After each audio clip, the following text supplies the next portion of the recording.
Perfecto, pues excelente tarde, noche a todos. Hoy vamos a tener una excelente plática por parte de nuestra hermana Lupita. Nuestra hermana Lupita, pues es justamente miembro de Logia Aura. Y bueno, Guadalupe Domínguez es doctora y maestra en literatura comparada y licenciada en lengua y literatura modernas alemanas. Esto por la Universidad Nacional Autónoma de México. Desde hace 10 años Guadalupe se desempeña como docente en el Colegio de Letras Alemanas de la Facultad de Filosofía y Letras de esta misma institución. Y bueno, entre sus líneas de investigación se encuentra la literatura alemana de fin de siglo XIX y principios del XX, la recepción de la literatura alemana en la literatura latinoamericana y la expresión literaria del tema esotérico. Guadalupe ha también impartido seminarios como la alquimia en la literatura alemana y la novela gótica esotérica de principios del siglo XX en lengua alemana. Con este perfil, como podremos ver, bastante académico, pero al final también con un toque, conocimientos, digamos, de este tipo de temas que estudiamos, de misticismo, de teosofía, pues quiero dar la bienvenida a nuestra hermana, quien nos va a presentar esta plática del día de hoy, que se titula La representación del principio femenino en la tradición alquímica alemana. Y bueno, pues bienvenida, Lupita, muchas gracias por acompañarnos y te cedo la palabra. Muchas gracias, Manuel. Creo que estoy teniendo problemas de conexión. Espero que me escuchen bien. Voy a, voy a compartir mi pantalla, mi presentación. Perfecto. Denme un segundito. Ok.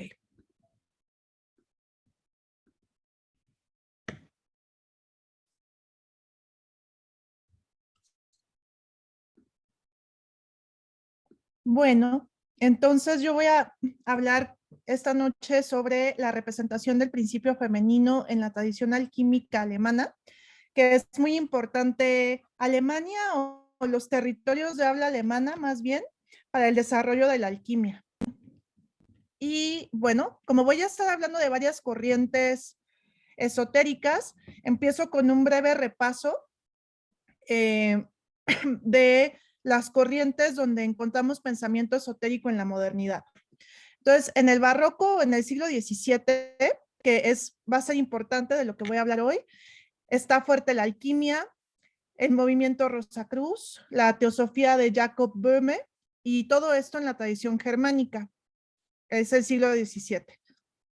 En el siglo XVIII tenemos al visionario Emanuel Swedenborg, que tenía estas visiones angélicas, la masonería, el iluminismo, el martinismo y el mesmerismo. En el siglo XIX, que ya es propiamente la modernidad, el pensamiento esotérico se vincula con el romanticismo. Tenemos el espiritismo, el ocultismo inglés como la Golden Dawn. Hay un ocultismo francés como el de Eliphas Levi y Papus. Hay ocultismo alemán, la ariosofía. Está, por supuesto, la teosofía de Madame Elena Petrovna Blavatsky. Y en el siglo XX hay otras corrientes, ¿no? La antroposofía, el tradicionalismo, Telema de Aleister Crowley y algunas que desde los estudios académicos están en debates si todavía las incluimos o no, como New Age y cuestiones así, ¿no? Este panorama se los comparto porque voy a estar dando ejemplos de cómo se ve la cuestión alquímica en el movimiento Rosacruz, en la masonería y en la teosofía de Madame Blavatsky, con ejemplos literarios. Bueno, entonces la alquimia es una de las corrientes que conforman la tradición esotérica occidental y es una corriente de aplicación práctica. Ahorita voy a explicar en qué consiste esta práctica.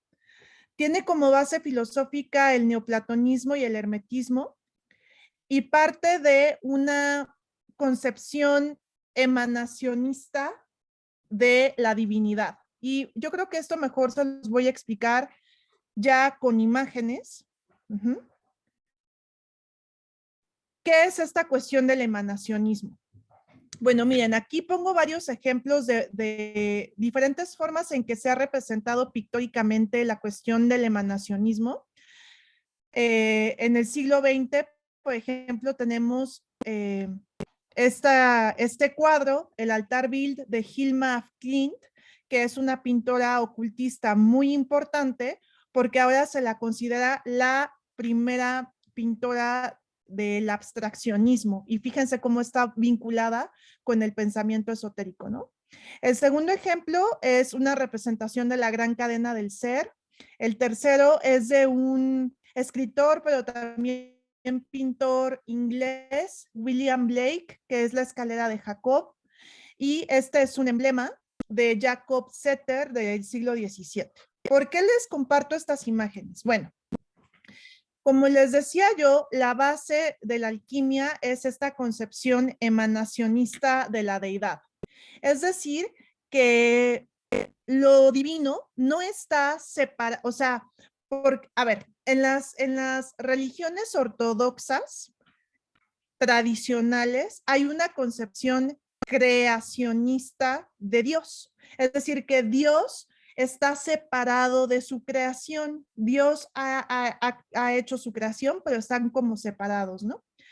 Y aquí no. En el emanacionismo, la creación emana de Dios y está conectada con él. O sea, es que es una manifestación, más bien. El universo es una manifestación de lo divino y ha emanado. Entonces, vean en estas representaciones, esta sería como la mónada, ¿no? Lo divino, lo luminoso, de la cual el mundo ha emanado o se ha manifestado. Entonces, aquí tenemos en el cuadro de Hilma Klint, y si se fijan, está siempre presente esta idea de la mónada, ¿no? De donde todo ha emanado acá. Y como se trata de un universo emanado, pues todo está unido, ¿no? Y ahí viene la idea de esta cadena, que aquí en el cuadro de Hilma Klint la vemos en medio, esta cadena que vincula todo. La misma idea de la gran cadena del ser, o sea, es la emanación, la manifestación, que está toda unida. Y la interpretación emanacionista de este pasaje de la Biblia donde Jacob sueña con esta escalera por donde suben y bajan ángeles, ¿no? Bueno, porque todo en el universo está unido y está emanado en diferentes niveles del ser o diferentes niveles ontológicos. Aquí como pues cada nivel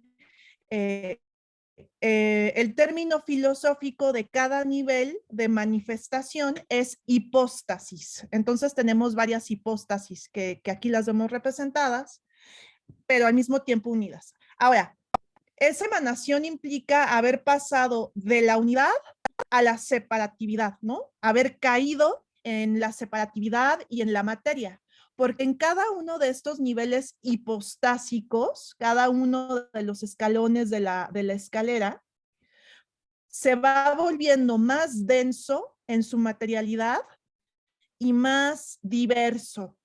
Entonces, pues en estos niveles de manifestación donde nos encontramos nosotros, serían los niveles densos de una materialidad cada vez más densa y de más diversificación y esta noción como de separatividad, ¿no? Entonces, este es un ejemplo en arte abstracto, en la gran cadena del ser, pues están las diferentes jerarquías, porque este universo emanado, pues es jerárquico, ¿no?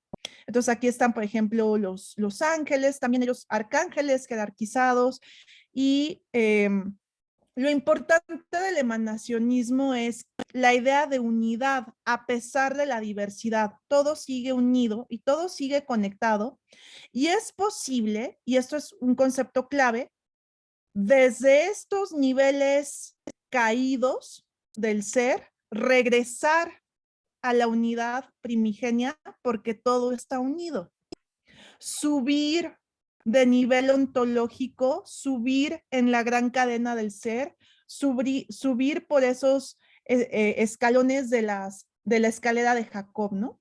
De hecho, en los emblemas alquímicos, teosóficos, la escalera va a ser muy importante porque eso implica la posibilidad de regreso y la unión, ¿no? Pasito a pasito, escaño a escaño, es posible regresar a la unidad. Y, por ejemplo, según los textos herméticos, ¿dónde estaría el hombre colocado? Por ejemplo, en la gran cadena del ser, en la manifestación. Pues el hombre tiene una posición privilegiada porque está al centro. Y al hombre se le permite justamente purificarse, subir, regresar al uno o también degradarse, ¿eh? Esa es otra opción. Entonces, el principio emanacionista del universo es muy importante en la alquimia porque se contempla esa posibilidad de regreso. La posibilidad viene también del neoplatonismo, ¿no? Porque hay otras posturas, por ejemplo, en el gnosticismo, pues no, ya caímos en el mundo de la materia, ya estamos separados de lo divino y ya no hay marcha atrás, ¿no? Estamos como en la jaula de carne. Pero en la corriente neoplatónica sí se contempla el regreso.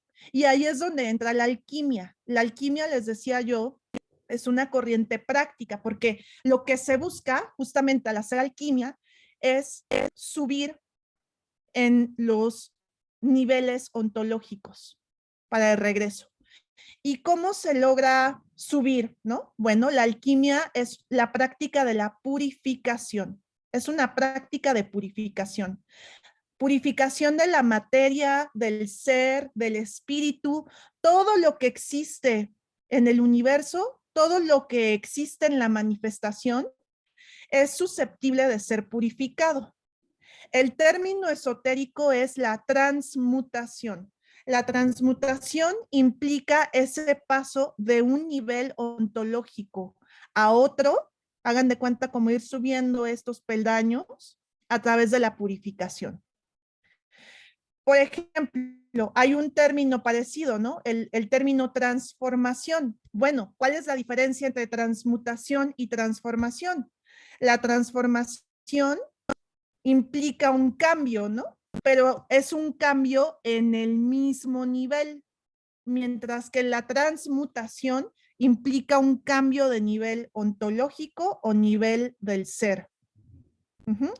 Bueno, incluso ya desde el Renacimiento, algunos estudiosos que estudiaban hermetismo, acuérdense que el hermetismo, el neoplatonismo es la base de la alquimia, como Giovanni Pico de la Mirandola en Florencia, hablaba de esa posición privilegiada del hombre en la cadena que le permite elevarse o descender, y habla de ello en este texto famoso de la oración de la dignidad del hombre.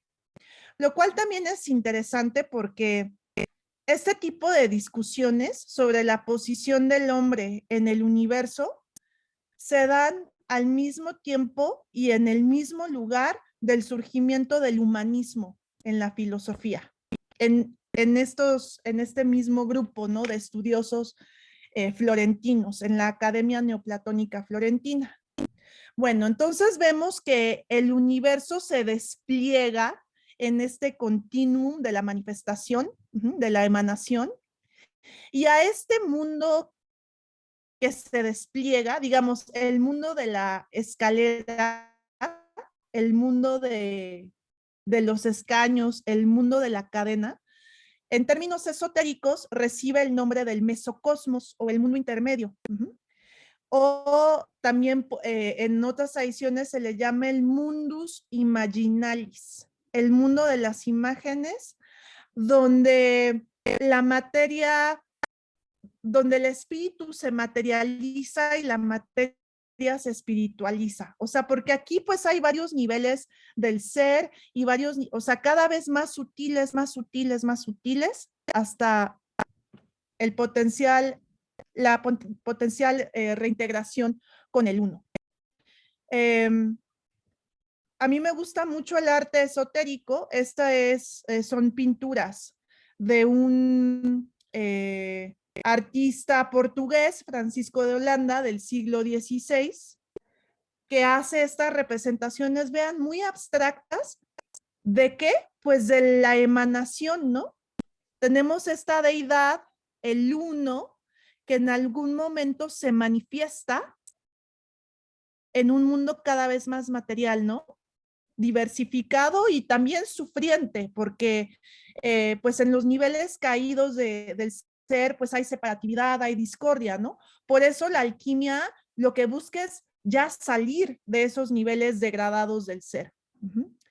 Todo está unido, como es arriba es abajo, o sea, es posible ese retorno, ¿no? Vean esta representación de el espíritu que retorna. Esa es justamente la alquimia.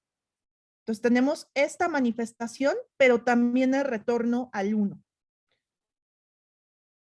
Entonces yo voy a hablarles de algunas particularidades del discurso alquímico, ¿no? Entonces podría hablarse de alquimias en plural, porque cada corriente esotérica va a darle un tratamiento diferente a esta cuestión de la purificación, el retorno al uno, la purificación de la materia, la transmutación. Y se plantea que incluso dentro de la alquimia, esta idea puede ser engañosa, ¿no? Porque nosotros a nivel del imaginario popular, cuando escuchamos alquimia, pues quizás pensamos en transmutar los metales bajos en oro, ¿no? Eso es como lo más popular, como los alquimistas que están transmutando los metales. Bueno, sí, esa es una parte esa es una dimensión de la alquimia. ¿Con qué estaría trabajando el alquimista ahí? Bueno, con metales que están un poquito más abajo en la gran cadena del ser, en la manifestación, pero la transmutación de los metales sería siempre en preparación ¿para qué? Para la propia transmutación espiritual del alquimista. O sea, la creación de la transmutación de metales bajos en oro no es lo más importante en la alquimia. Por eso en los discursos alquímicos muchas veces se advierte, ¿no? Sobre los peligros de irse por el oro, de irse por lo material, ¿no? Incluso se habla de esta alquimia engañosa, de los puffers. Puffer en inglés es un soplador, ¿no? Entonces imaginemos a estos alquimistas con sus retortas en sus laboratorios, algunos sí soplando el atanaor, el horno, ¿no? Pero eso es un nivel exotérico, sería como, o sea, quedarse en la cuestión del oro sería un nivel exotérico de la alquimia que estaría pues ignorando o no, más bien no se estaría concentrando en lo más importante que es la alquimia espiritual. Entonces, cuando según lo que se vaya a purificar, pues hay nombres diferentes, ¿no? Cuando se trabaja con metales, es la alquimia crisopoética de los metales. Y cuando se trabaja con el propio espíritu del alquimista, pues es la alquimia espiritual. Bueno, ¿cómo se representa esa alquimia espiritual? De que es el alquimista mismo purificando su cuerpo y su espíritu para subir en la cadena. Generalmente esa transmutación se representa con el motivo de la boda alquímica. O sea, el alquimista y su consorte femenina, porque siempre es con su consorte femenina, van a celebrar sus nupcias, sus bodas, y van a pasar ambos por varios procesos de purificación para al final unirse. Y bueno, ahorita voy a explicar más cuestiones sobre esa boda. Luego, cuando esto pues son varios procesos que van haciéndose porque esto es en varios niveles jerárquicos, ¿no? Hay que ir pasando del escalón al escalón al escalón. Y ya, o sea, cada transmutación, digamos, cada nivel que se va elevando, implica una especie de segundo nacimiento o renacimiento, ya en otro nivel del ser, más sutil, más sintético, menos separado, etcétera. Y a medida que los alquimistas y sus consortes van logrando la transmutación, hay diferentes cuestiones que suceden. Por ejemplo, la reversión del tiempo lineal. ¿Por qué? ¿Cómo es el tiempo en la mónada? ¿Cómo es el tiempo en el uno? Pues es el tiempo de lo eterno, ¿no? Es el tiempo sin tiempo, es el tiempo del eterno retorno. El tiempo lineal histórico es parte del mundo caído, es parte de la manifestación. O sea, el tiempo que lo entendemos como una línea progresiva, ¿no? Entonces, hagan de cuenta que en los procesos alquímicos, si les va bien a los alquimistas, al alquimista y su consorte, ya va a dejar de operar esa noción lineal del tiempo. Es como si se revirtiera el tiempo. Uh-huh. Y otra cuestión es que se van perdiendo las dicotomías de sujeto y objeto. O sea, nosotros en los niveles materiales de la separatividad nos percibimos separados, ¿no? Como yo sujeto y los demás objetos o los demás sujetos, pero separados. La alquimia en realidad, esa purificación implica unir lo que está separado. Por eso se representa en forma de bodas. Uh-huh. Porque hay que unir todo lo que está separado hasta alcanzar la unidad primordial, el uno. Por eso hay que ir uniendo, ¿no? Entonces, se va a desmantelar esa separación de sujeto y objeto. Y de toda dicotomía, porque al final es el uno, donde no hay divisiones. Aquí les comparto unas imágenes. Este es un laboratorio alquímico en la ciudad de Praga. La ciudad de Praga fue muy importante durante el siglo XVII para el desarrollo de la alquimia. Y ahorita les voy a explicar por qué la ciudad de Praga. Entonces, este es un laboratorio externo con las retortas, todo eso, seguramente para transmutar los metales, pero siempre con miras a la transmutación espiritual. Y aquí, pues, es un cuadro del siglo XVII de la representación de un alquimista, ¿no? Bueno, hay 3 fases en este proceso de transmutación o purificación alquímica. En algunas tradiciones hay 4, pero yo me quedo con las 3 canónicas, digamos. Y cada una de estas fases de la alquimia tiene un código cromático, o sea, se le asigna un color. La primera fase es el nigredo y su código cromático es el negro. A ver, el nigredo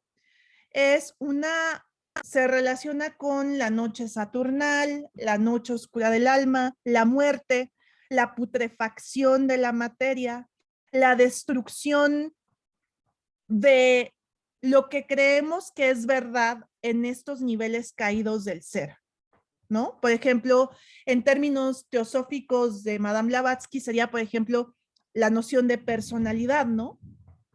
Que uno se puede como identificar quizás demasiado con una idea de personalidad, pero son cuestiones que se tienen que deshacer, se tienen que morir para poder permitir esa purificación.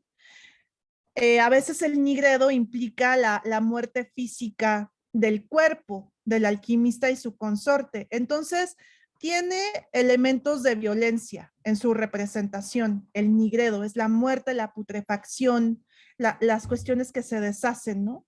También a veces se representa con el descenso a los infiernos, que se llama ese descenso la catábasis. La segunda fase es el albedo, su código cromático es el blanco, y ahí es cuando una vez que ya se pasó por la muerte de la materia, de estos elementos bajos, digamos, en la manifestación, empieza el proceso de purificación, ablución, ennoblecimiento de la materia, y aquí se da pues esa síntesis que les digo, que se tienen que ir uniendo, unir lo que está separado, ¿no? Hasta alcanzar el uno primordial. La destrucción de lo impuro, y también es violenta, es violento el albedo en la forma en que se representa, ¿no? Porque implica sufrimiento y sacrificio. A ver, aquí esto es muy importante en la alquimia. El sufrimiento, el dolor, el sacrificio son componentes importantísimos para la purificación. casi casi es una condición, sufrir, sacrificar, morir en la alquimia, ¿ok? Y entonces en el Nigredo hicimos el descenso, ¿no? El descenso a los infiernos, la catábasis, la muerte, lo putrefacto. En el Albedo comienza el ascenso. Ya vamos para arriba. Y ese movimiento, bueno, metafóricamente hacia arriba, ¿no? Es la anábasis. Y la tercera fase es el rubedo o código, bueno, el código cromático es el rojo, que es la vivificación, la integración de los opuestos, que en alquimia se llama conjunctio oppositorum, o sea, eso que está dividido ya va a estar unido, y que implica la divinización o teosis de los consortes. O sea, el alquimista y su consorte, pues es que la alquimia es un proceso de divinización, ¿no? De irse purificando de los elementos innobles y regresar. Entonces, ¿cómo se representa la unión con el uno? A través de la piedra filosofal, depende qué tradición alquímica, ¿no? Del ave fénix, la resurrección de Cristo en la alquimia cristiana. Ahora que acaba de pasar las Pascuas, pues son fiestas que en su sentido esotérico son muy importantes en el sentido alquímico. Ahorita les voy a explicar. Del producto de las bodas alquímicas, que acuérdense que esto es una boda que se celebra, ¿ok? ¿Qué pueden hacer en estos renacimientos o segundo nacimiento? Se puede crear un hermafrodita o andrógino que represente esa fusión, la conjunctio oppositorum, o pueden hacer el niño alquímico, que siempre es un niño metafórico, es un niño espiritual, porque aquí las bodas alquímicas son estériles en un sentido material.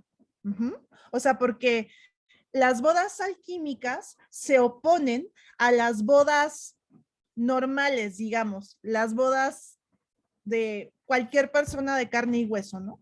Porque, ¿cuál es el producto de esas bodas? Bueno, seguir en estas dimensiones caídas materiales, diversificadas de la separatividad. Por eso el producto de la boda alquímica es este niño espiritual, metafórico, ¿no? En todo caso. Implica también, pues, la obtención de la gnosis. Y aquí les quería enseñar yo un tratado alquímico muy bello del siglo XVI que se llama Splendor Solis, para mostrarles cómo se ven estos tres etapas alquímicas, ¿no? Nigredo, albedo, rubedo.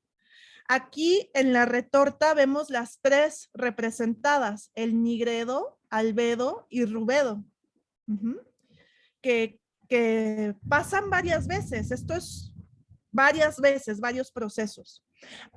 Esta es una representación del nigredo, de la putrefacción, de la muerte, el color negro en el lodo. Se deshace la materia, se deshace las nociones falsas de separatividad, de personalidad. Pero si se fijan, ya viene el albedo, ¿no? O sea, el nigredo ya entrando a su purificación. Les mencionaba yo que muchas veces las imágenes alquímicas pueden ser violentas, en ese sentido de metafórico de la necesidad de matar la materia, matar nociones falsas del ser, como se ve aquí. Este es un albedo. La purificación del cuerpo también, ¿no? El sufrimiento es importante. En este el emblema vemos pues esas bodas del principio femenino y el principio masculino que ya pasaron por su nigredo, ya pasaron por, y se acercan a las bodas, ¿no? A esta síntesis de los opuestos. Esta es una representación del hermafrodita, o sea, es el producto de esa unión. Cada vez más sintético, cada vez más unido. Esta es una representación de rubedo con el pavo real también. A veces es el ave fénix, a veces es un pavo real. A veces es la piedra filosofal, donde se está alcanzando la teosis, ¿no? Bueno, existe una tradición de hermenéutica alquímica de los mitos. La hermenéutica es la interpretación, ¿no? Entonces, ¿cómo vamos a transmitir? ¿Cómo vamos a contar esta historia alquímica? Que básicamente, ¿cuál es la historia alquímica? Que del 1 pasamos al 2 y a lo múltiple y caímos, pero que vamos a regresar, ¿no? Esa es la base. Bueno, pues hay una tradición de interpretar los mitos clásicos, griegos y latinos, y los mitos judeocristianos desde esta visión alquímica. ¿Por qué los mitos? ¿Por qué explicar la alquimia en términos de mitos?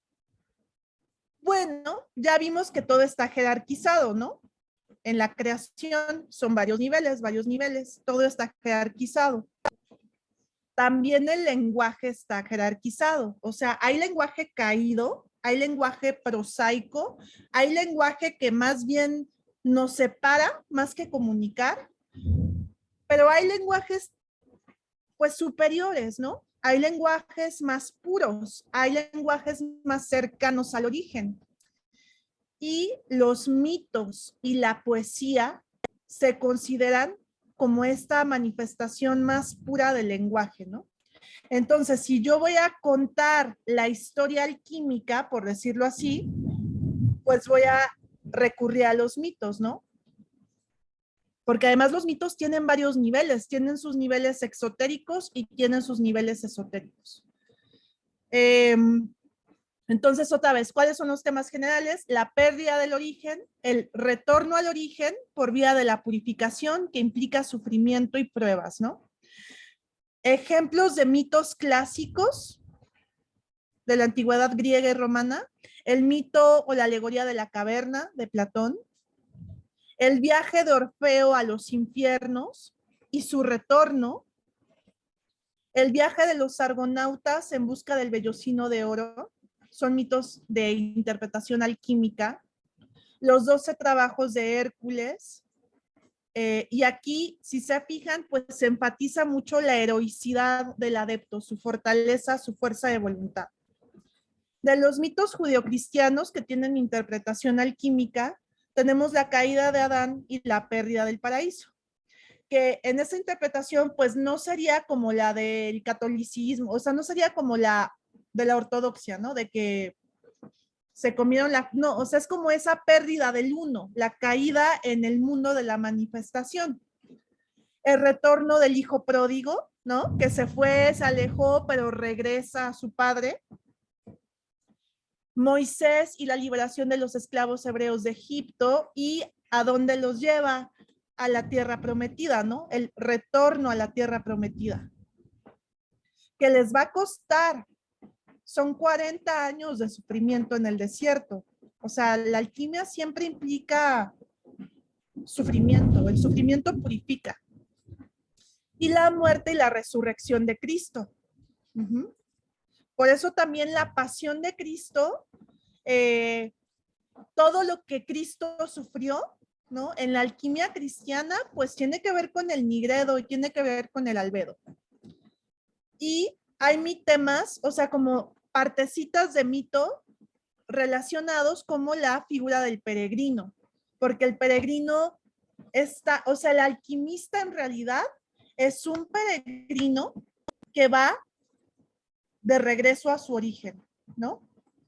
Y entonces les decía yo que los mitos, la poesía, son buenas vías para comunicar este tipo de conocimiento porque son sintéticos, unen. Por ejemplo, las metáforas unen conceptos separados, unen. Y también las imágenes se usan mucho para la representación de esto, ¿no? Entonces aquí les comparto yo esta imagen del peregrino, ¿no? Es una ilustración de las bodas alquímicas de Christian Rosenkreuz, que es un texto en el que voy a ahondar ahorita, y vean el peregrino pues iniciando su camino de retorno, que no va a ser fácil. Y este es un texto de literatura inglesa, el progreso del peregrino, que también tiene hermenéutica alquímica. Entonces, a veces cuando nos encontramos al peregrino es otra forma de referirse al alquimista.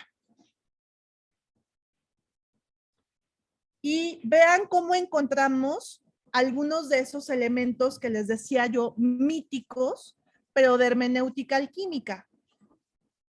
La casa de los Habsburgo, que fueron gobernantes muy importantes en los territorios alemanes,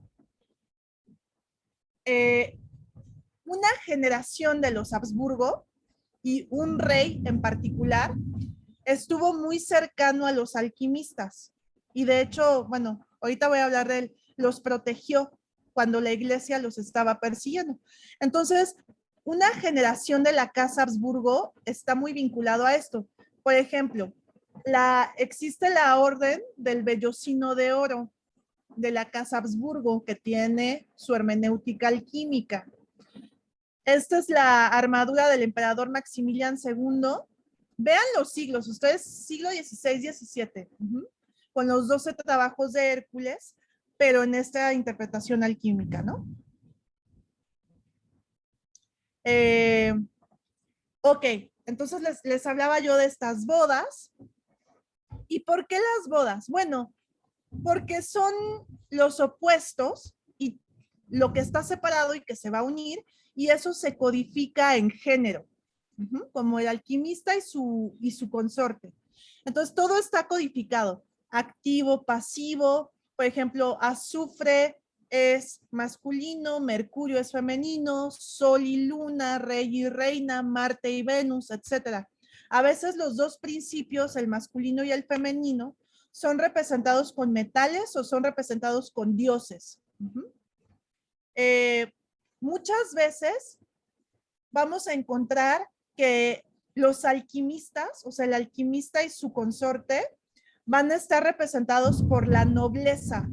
O sea, van a ser reyes, reinas, príncipes y princesas, porque ya vimos que todo está jerarquizado, ¿no? En esta idea emanacionista del mundo hay una jerarquía. Entonces, en las jerarquías de ese entonces, como exotéricas, pues está la nobleza, ¿no? Los que están hasta arriba en la jerarquía. Por eso van a tomar a las figuras de los nobles, rey y reina y príncipes y princesas, como representantes de estos alquimistas, porque ¿qué es lo que se busca finalmente? El ennoblecimiento de la materia y el espíritu, ¿no? Y de hecho, se creía que había algunos reyes terrestres que ya habían alcanzado, que eran iniciados y que ya habían alcanzado aquí y allá ese ennoblecimiento espiritual. Y dos se llaman criptopotentados, ¿no? Entonces, ¿de quiénes se decía esto? De la reina Isabel I en Inglaterra. Por ejemplo, ella fue patrona de John Dee, que es una figura muy importante en la historia esotérica. Y el otro que también se decía que era un criptopotentado, o sea, que era un rey en este mundo y en el otro, era un Habsburgo. Les digo que los Habsburgo fueron importantes. Rodolfo II, él tuvo una corte en Praga, o sea, su castillo está, la base de su reino estaba en Praga, y él acogió y protegió a muchos alquimistas, a muchos científicos en una era donde la persecución religiosa era terrible. Entonces, gracias a Rodolfo II, la práctica alquímica sobrevivió la persecución. Y entonces en su corte él tuvo astrónomos como Kepler, o sea, importantísima su corte, acogió a muchos artistas también. Este es un retrato como muy sui generis, ¿no? De Rodolfo. Entonces se creía que había nobles que eran nobles aquí y allá, ¿no? Nobles alquímicos. Ok, como son bodas, en los emblemas alquímicos vamos a encontrar elementos eróticos, o sea, erotismo. Por ejemplo, la cópula de los consortes, ¿no? El coito de los consortes. O sea, estas son representaciones simbólicas de la unión, ¿no? De los opuestos. Y como les digo, pues siempre hay un elemento de violencia, ¿no? Aquí les comparto varios emblemas de diferentes tratados, más o menos del siglo XVI y XVII, que esos siglos son muy importantes para el desarrollo de la alquimia. Entonces, hay un elemento erótico también en la representación de la alquimia. Ahora, ¿qué nos dice la teoría del erotismo? Que el erotismo también es violento, porque ¿qué implica la unión erótica? Tengo este que está separado y este que está separado y se tienen que destruir para poder alcanzar un uno, ¿no? Entonces, hay un elemento de destrucción de estos separados en la teoría del erotismo también. Entonces, aquí vemos esas bodas, esas uniones eróticas y el resultado, ¿no? El hermafrodita, el huevo, o Cristo resucitado, ¿no? Que es muy importante ya como esa unión. Bueno, insisto mucho en la violencia, en los elementos violentos y de sufrimiento. Incluso se habla del suplicio o la tortura de los consortes. O sea, finalmente, ¿qué es lo que los purifica? Pues el sufrimiento también, ¿no? Y por eso vamos a ver imágenes violentas en los tratados alquímicos. Por ejemplo, aquí les están cortando la cabeza, hay este nigredo, ¿no? Muy, muy fuerte de la muerte y eh, la destrucción del cuerpo, del cadáver, ¿no? ¿Por qué me detengo en esto? Porque en principio los dos consortes tendrían que pasar por este proceso violento de purificación, pero lo que vamos a ver en la tradición alemana es que la violencia se va a ir desplazando más hacia el principio, perdón, está lloviendo mucho por mi casa, hacia el principio femenino. Entonces, yo, como dijo Manuel en su presentación, yo estudio literatura, ¿no? Literatura alemana. Y les voy a presentar 3 ejemplos de textos literarios donde aparecen las bodas alquímicas. El primero es Die Himmlische Hochzeit o la boda alquímica de Christian Rosenkreuz, anno 1459, escrita por Valentín André en 1616. Estamos en el siglo XVII, el barroco alemán, y en la corriente Rosacruz. Los Rosacruces fueron muy importantes en la alquimia. Y esta es la primera vez en la historia que la cuestión de la boda alquímica entra en la literatura. Es una novela alegórica, la primera novela alquímica que es esta. Les voy a dar otro ejemplo en Die Zauberflöte o la flauta mágica, que es una ópera, la música escrita por Wolfgang Amadeus Mozart y el libreto de Manuel Schikaneder del siglo XVIII, es la ilustración y la corriente es la masónica. Lo vamos a ver un ejemplo Rosacruz, un ejemplo masónico. Esta es una novela alegórica, esta es una ópera en 2 actos. Y el tercer ejemplo son las novelas de un escritor de Praga, justamente Gustav Meyrink, ya en el siglo XX, por ahí durante la Primera Guerra Mundial y después, y es corriente teosófica, o sea, teosofía de Madame Blavatsky, y es novela fantástica. Entonces vamos a ver cómo se ven estas bodas y qué va a pasar con el principio femenino.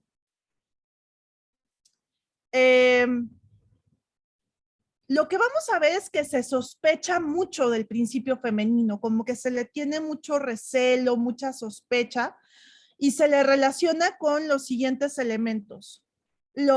ctónico. Lo ctónico tiene que ver con lo material, lo terrestre, lo corporal, la sexualidad y la reproducción físicas, o sea, no estas bodas espirituales, sino la reproducción física en el mundo, niveles fuertes de materialidad y la discordia.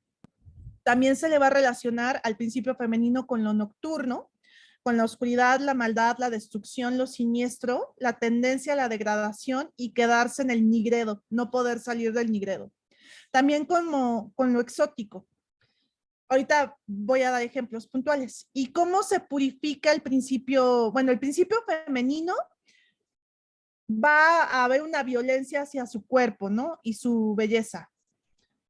Y va a ser su supresión o absorción por el principio masculino.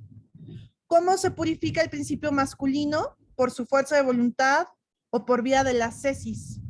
Tiene que resistir lo femenino. Ahorita voy a dar ejemplos.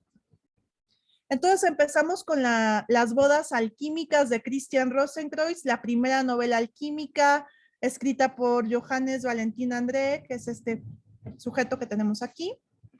El contexto es que en los territorios de habla alemana hubo una guerra muy, muy terrible, que era la guerra de los 30 años, que fue la última gran guerra de religión. Les digo que estas épocas eran de persecuciones, bueno, o sea, en épocas difíciles, ¿no?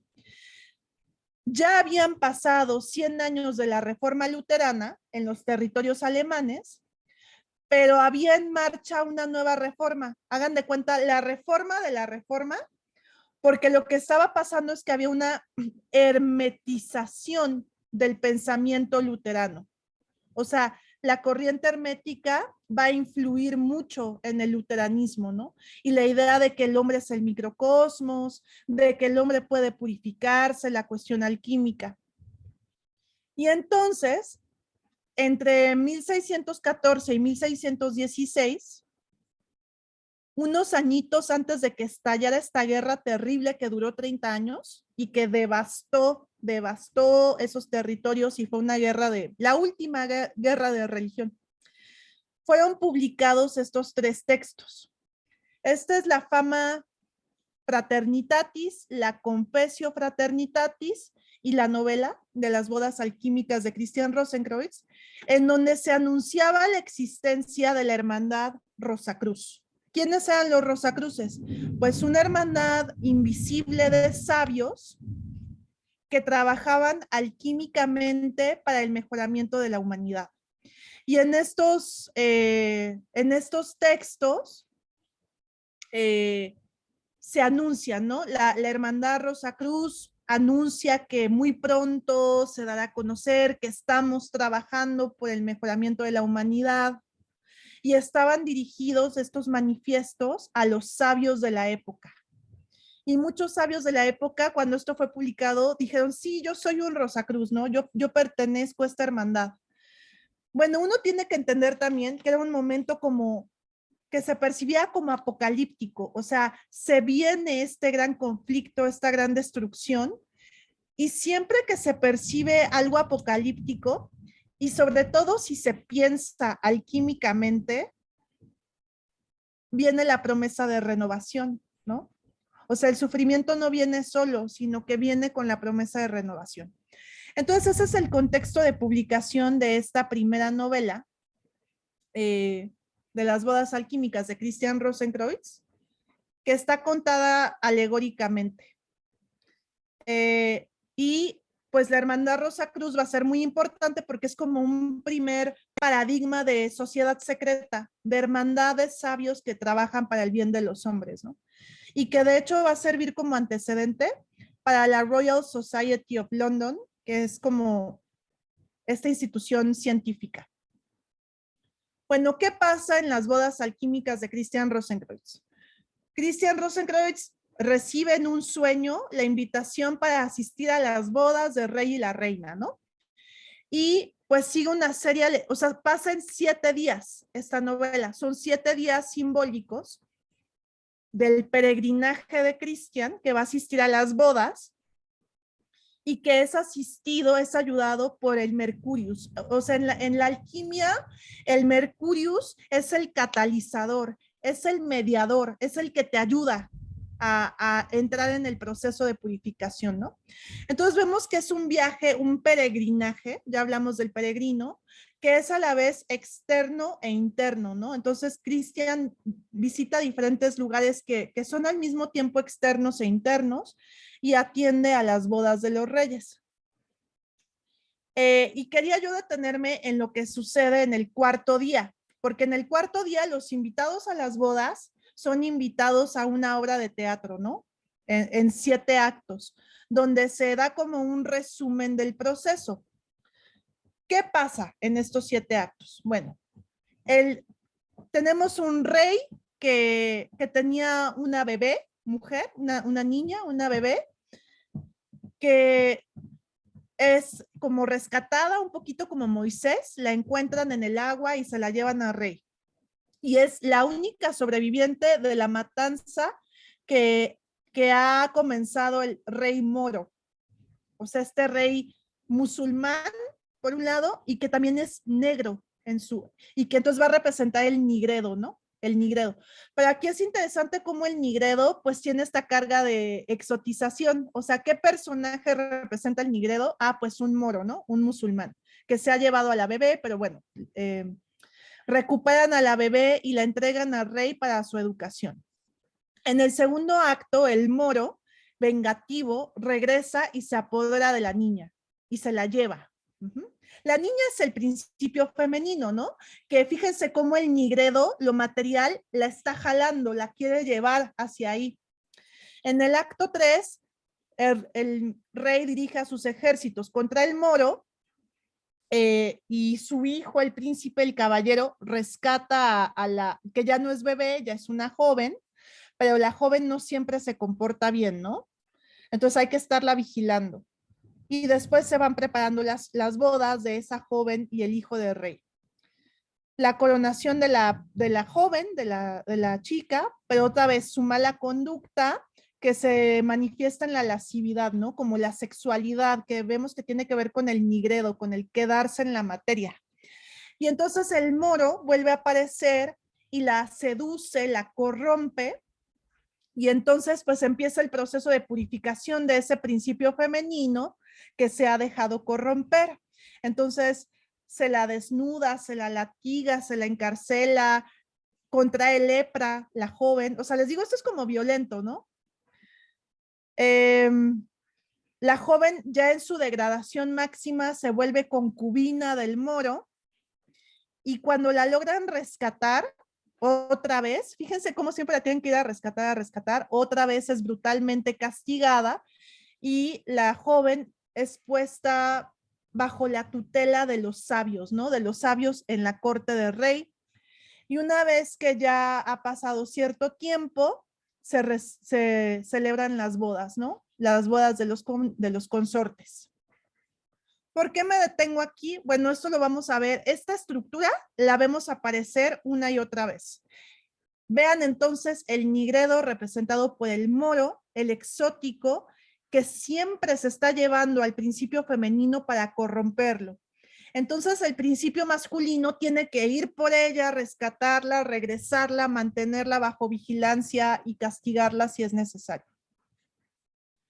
Otra escena interesante de las bodas de Christian Rosenkreuz es que un día Christian baja hacia un nivel profundo del castillo donde está y que está prohibido, pero él baja. Es el nigredo, el descenso a la tierra, al octónico, la catábasis y el descenso a los infiernos, y ahí a quien se encuentra, a la diosa Venus, que está como suspendida, está como dormida. Entonces dice, aquí yace enterrada Venus, la hermosa mujer que ha destruido a muchos grandes hombres en lo que respecta a la fortuna, el honor, la bendición y la prosperidad. Entonces vean cómo Christian la ve su cuerpo bellísimo, enteramente desnuda, magnífica belleza, y se queda paralizado, ¿no?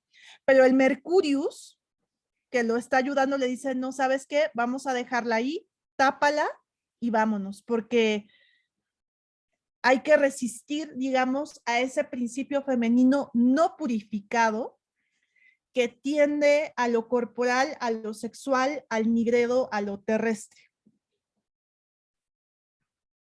Vámonos a la flauta mágica. Como les digo, el libreto es de Manuel Schikaneder y la música de Mozart, muy bella esta ópera, muy, muy famosa. Y aquí ya estamos en el siglo siguiente. Ajá. Lo de las bodas de Christian Rosenkreuz y los Rosacruces fue en el siglo XVII.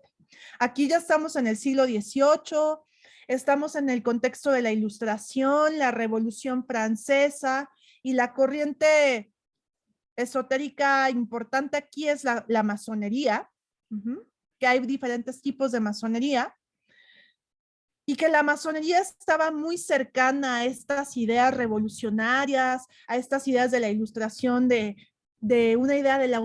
¿Cuáles son los valores de la Revolución Francesa? Igualdad, fraternidad y... se me va uno. Se me está yendo uno. Pero estas ideas de hermandades universales, ¿no? Libertad. Libertad, gracias, muchas gracias. Pues es que el esoterismo también estuvo cercano a eso. Y por eso las logias masónicas, o sea, Mozart era masón, Schikaneder era masón, estaban prohibidísimas en el Imperio Austriaco porque eran como semilleros de pensamiento libre. Entonces, la masonería pues también tiene esta idea de se trabaja por la unión, por el mejoramiento de la humanidad a través de la razón, la espiritualidad, la armonía, el perdón, la fraternidad. Y además ellos pues van a heredar esta idea de los Rosacruces, que era la hermandad anterior, ¿no? Bueno, ¿qué pasa en la flauta mágica? En el acto 1 tenemos al príncipe Tamino, otra vez un noble, ¿ya ven? Que entra a los territorios de la reina de la noche, que es el principio femenino lunar, nocturno, nigredo, destrucción. ¿Y qué le dice la reina de la noche? El tirano Sarastro ha robado a mi hija Pamina, ¿no? Entonces, el príncipe Tamino dice, yo voy a salvarla. Yo estoy enamorado de ella, yo voy a salvar a la princesa. Eso ya lo escuchamos antes, ¿no? Bueno, hay que ir a salvar a la princesa. Y Tamino se pone en marcha al reino de Sarastro acompañado de Papageno, que es como que es como medio hombre, medio pájaro, y guiado por 3 muchachos que lo van ayudando. De hecho, le dan la flauta mágica y todo, que es el Mercurius. O sea, el Mercurius es el que te va guiando por los caminos, el que te ayuda. Y encuentran a Pamina, que está a punto de ser abusada sexualmente por el moro Monóstatos, otro moro, otro personaje exótico que está acechando a la princesa, ¿no? Entonces, la encuentran, Papageno y Tamino, la rescatan, pero hay una confrontación con el tirano Sarastro que se supone que se la llevó, ¿no? Y Sarastro le dice, a ver, sí me la llevé, sí la secuestré de la reina de la noche, pero lo hice por su bien, para tenerla aquí en el templo de Isis, dedicado a la razón, bajo el cuidado de los sabios, ¿no? Entonces, fíjense cómo tenemos como 2 aspectos de lo femenino. Lo femenino sin purificar, Venus, la reina de la noche, y hay que sacar a la princesa para poder separarla de eso y purificarla, ¿no? En el acto 2, pues se da la purificación de los consortes. Tamino, pues se pone a prueba su habilidad, tiene que pasar varias pruebas, mostrar su fuerza de voluntad. Y mientras tanto, la reina de la noche, muy enojada porque ya no le salió el plan, se introduce en el reino de Sarastro, encuentra a su hija y le exige venganza. Entonces vean cómo lo femenino sin purificar se vincula con lo irracional, lo violento, la noche, pues es la reina de la noche, la venganza, la violencia, ¿no? Pero su hija se niega a vengarse y sigue bajo la tutela de Sarastro. Al final pasan todas las pruebas, ¿no? Y como sigue muy enojada, la reina de la noche, ya en su último esfuerzo por traer a su hija, la ofrece a Monóstatos. O sea, el moro le dice, yo te doy a mi hija con tal de que hagamos venganza, ¿no? Y bueno, al final ya se da la purificación de los consortes y la derrota de la reina de la noche. Entonces aquí les enseño unas imágenes de la puesta en escena de la Ópera de París del 2001, que a mí me gusta mucho porque es muy respetuosa del contenido masónico de la ópera. Aquí vemos al príncipe Tamino en el reino de la reina de la noche, ¿no? Que ella lo engañó. Al principio le dice, oye, Sarastro se llevó a mi hija, me dejó sufriendo, ve por ella. Y luego vemos que en realidad fue con buena intención, digamos, que Sarastro quería ayudar a la princesa. Entonces, después, pues, se le aclara a Tamino, ¿no? Uno de los oficiantes, uno de los masones, le dice, ¿por qué odias a Sarastro? Y Tamino le dice, lo odio porque ha hecho sufrir a una mujer, ¿no? Y el oficiante le dice, bueno, no te dejes engañar tampoco, una mujer parlotea mucho, pero hace poca cosa. Que después esto puede ponerse un poquito misógino, ¿no? Estas representaciones. Aquí vemos al moro Monóstatos, vean lo negro, ¿no? El nigredo que está acechando a la princesa Pamina y que la quiere tomar por la fuerza. Y tiene esta área, ¿no? Monóstatos dice, bueno, yo también quiero el amor, ¿no? Bueno, quiere tomarla, dice, porque soy negro, por eso no voy a poder, pero es esta representación simbólica codificada racial y religiosamente del nigredo, ¿no? O sea, el moro es musulmán. Y esta es pues una de las áreas más famosas de la ópera en general, que es el área de la Reina de la Noche. La Reina de la Noche solo canta 2 veces, pero son unas áreas tremendas, ¿no? Y entonces aquí es donde ella pide venganza, pide violencia, le exige violencia a su hija, ¿no? Y le da un cuchillo y le dice, tú tienes que matar a Sarastro. Y si no lo matas y si no me das venganza, voy a romper mis lazos contigo, ¿no? Es muy famosa esta área. Aquí vemos el imaginario masónico. Este es el sabio Sarastro que bueno, sí, ha secuestrado a Pamina para su purificación, ¿no? Separarla de la reina de la noche, que sería como el principio femenino que todavía no ha sido purificado y que tiende a lo octónico, lo nocturno, la violencia, la venganza, etc. Y pues aquí Sarastro representa el principio masculino, teniente la razón, el perdón, la justicia y la fraternidad, con su hermandad masónica que ellos van a pues acoger a los dos, al príncipe y a la princesa para que puedan hacer su purificación, ¿no?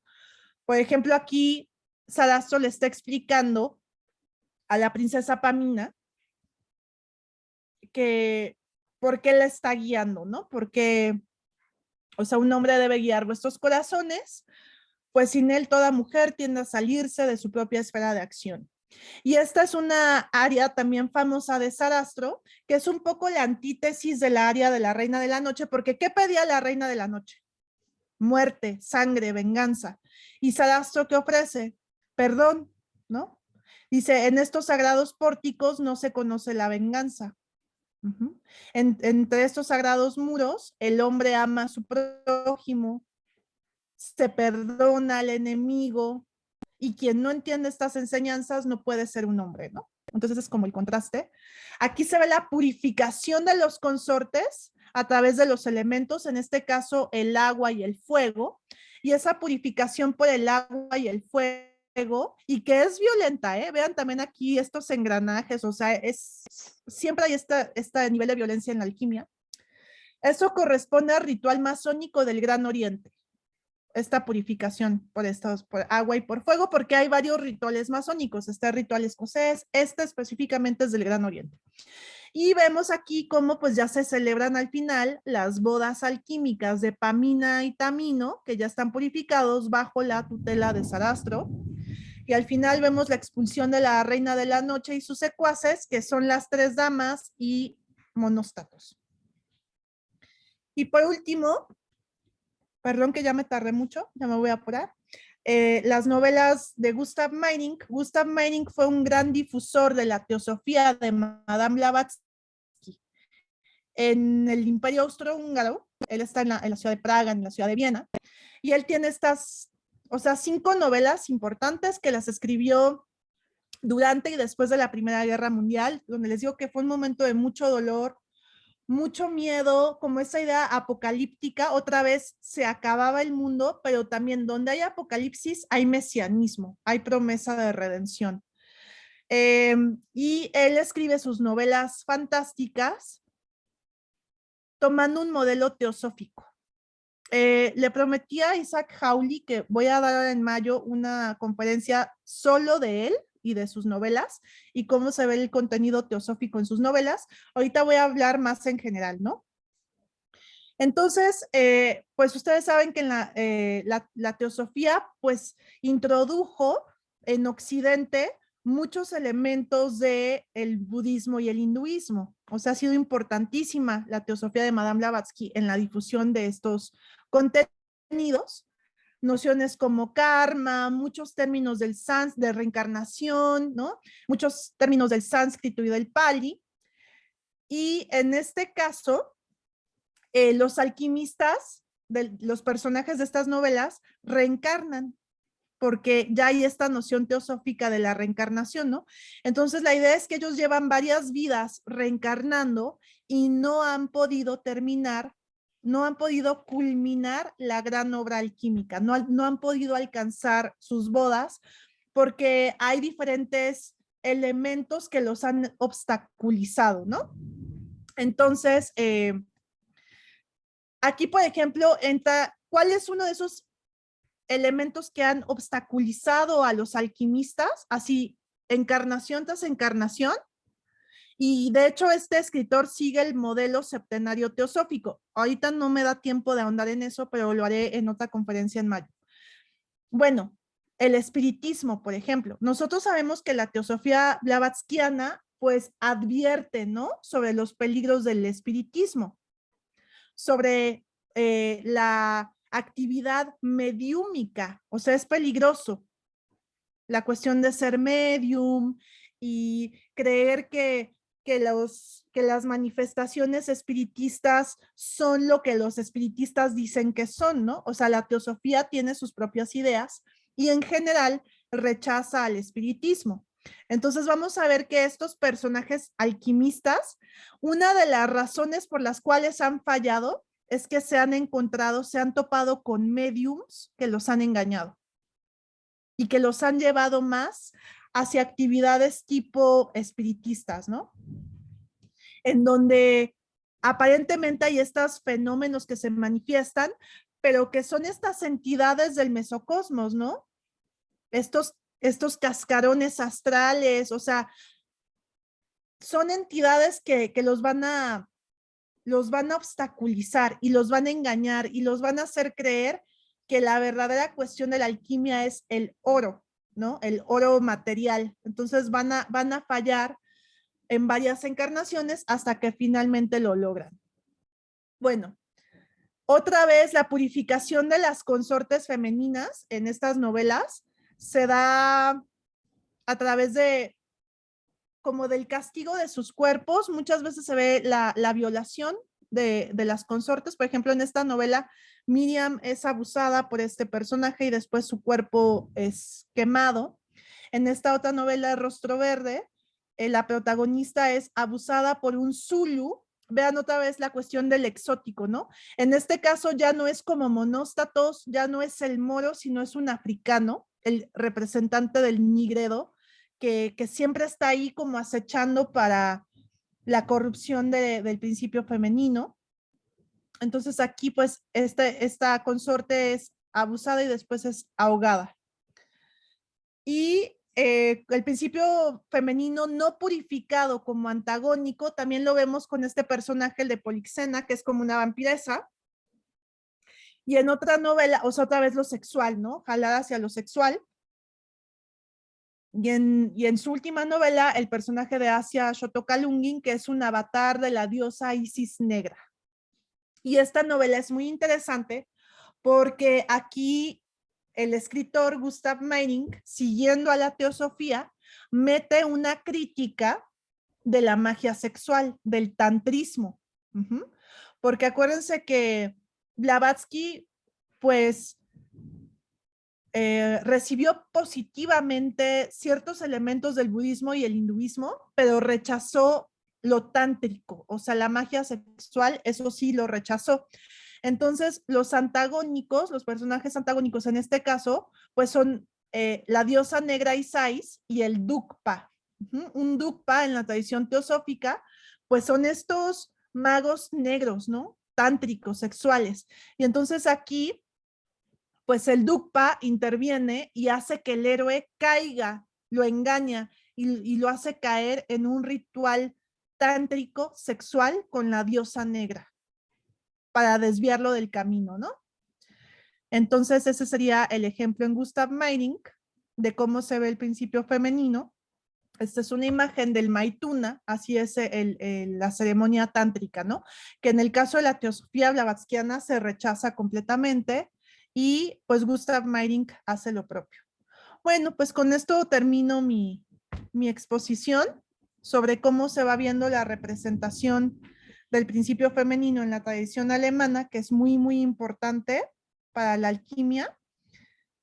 Y bueno, quedo a sus órdenes por si hay preguntas y les agradezco su paciencia.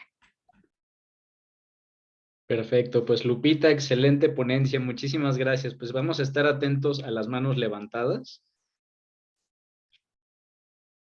Hay una primera mano levantada de Mara Fragoso. Buenas noches, adelante Mara. Hola, ¿qué tal? Primero, pues muchas gracias por tu exposición. Yo soy historiadora y uno de los temas que también me ha interesado mucho de la historia de las religiones son los movimientos neopaganos.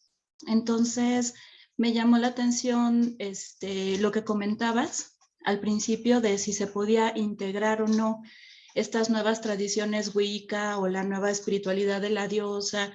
Y es precisamente lo que te quería preguntar, si ¿crees que sea posible ahora con estas nuevas corrientes religiosas en donde hay un principio femenino mucho más visible con todo el tema de la Wicca o la espiritualidad de la diosa,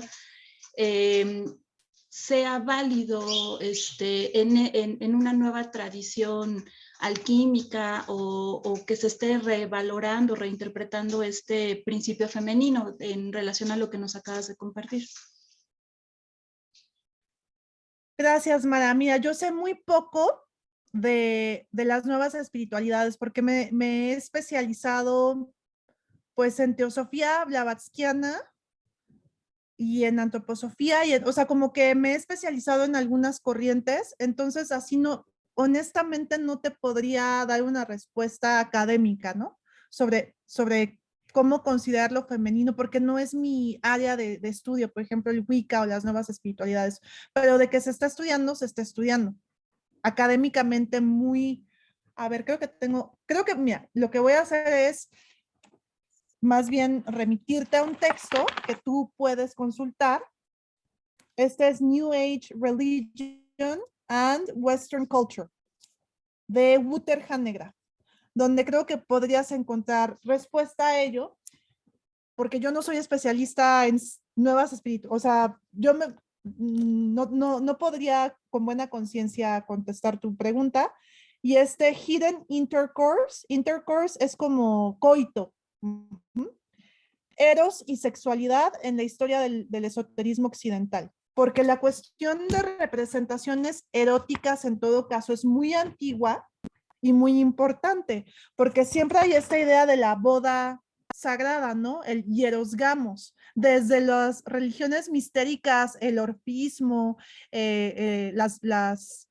los misterios de Isis, o sea, las bodas siempre están como representación de esta unión con lo divino. Y entonces hay muchas formas de representar lo erótico, como hoy quise darles el ejemplo, ¿no? En cómo se ve en diferentes siglos, en diferentes textos y en diferentes corrientes. Entonces lo que puedo hacer es remitirte a la bibliografía, que sí se está estudiando mucho académicamente, pero no es mi área. Muchas gracias y también muchas gracias por la plática. Ojalá que haya más pláticas de este tipo. ¿De qué?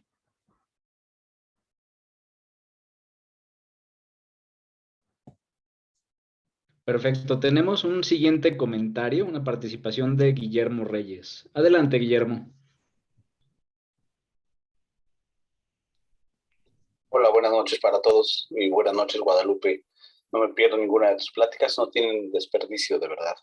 Gracias. Y muy sí, amable. quiero recalcar un poco lo que tú comentas de la violencia ascética que se busca por medio de la transmutación que se quiere buscar en alquimia. En el ligrero se habla de que hay un ave representativa de cada una, y es el cuervo. Y lo que se va a hacer en el ligrero se le llaman decapitat corvax, ¿sabes? Decapitar al cuervo. Y el segundo, en el ruedo que se pone, en el blanquedo, que se pone un pelícano, se pone el pelícano sacándose el corazón para dárselo de comer a sus crías, que es un símbolo Rosacruz, un símbolo cristiano, por cierto, también de las apóstolas cristianas, es uno de los símbolos. Y ya hablando de violencia, me quiero recomendar, como siempre, cosas. Hablaba de la guerra de los 30 años, que fue la base, tú que eres experta en Alemania. Hay una película que todos pueden ver en YouTube, que se llama El Último Valle, de Michael Caine y Omar Sharif, que es vale la pena. Si el que tenga estómago para ver eso, es increíblemente gore, es muy fuerte, pero sí vale la pena. Estaba accesible en YouTube, El Último Valle, para ver también cómo la violencia va trastocando y formando la sociedad. Te agradezco mucho, para que tengan otros la palabra. Es un deleite poder escucharte. Un abrazo para ti. Muchas gracias, Guillermo. Efectivamente, hay muchos emblemas, muchas formas de representación a través de imágenes de estos procesos, ¿no? Y sí, la violencia es importante. Y sí, la guerra de los 30 años fue terrible, terriblemente devastadora. Esa película que nos recomienda Guillermo es buenísima, pero sí es muy, muy fuerte, ¿no? Pero aquí siempre está el elemento de la esperanza. Piensen, acaba de pasar la Pascua, la resurrección de Cristo, ¿no? Y que nuestro sufrimiento, o sea, llevándolo a nuestra vida, los sufrimientos, el otro lado del sufrimiento es la purificación también. Entonces, no, a veces, a mí lo que me deja la alquimia a nivel personal, a veces es estar en paz con los sufrimientos porque tienen una función esotérica.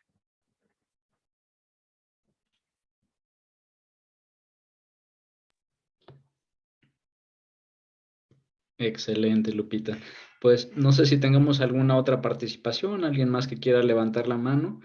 Por lo pronto hay pues comentarios de agradecimiento. Hay un comentario de María Peñalosa que dice: muchas gracias, muy interesante conferencia, mucho que aprender, excelente.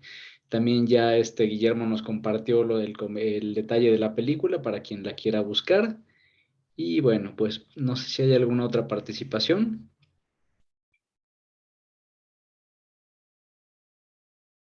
Vale, perfecto.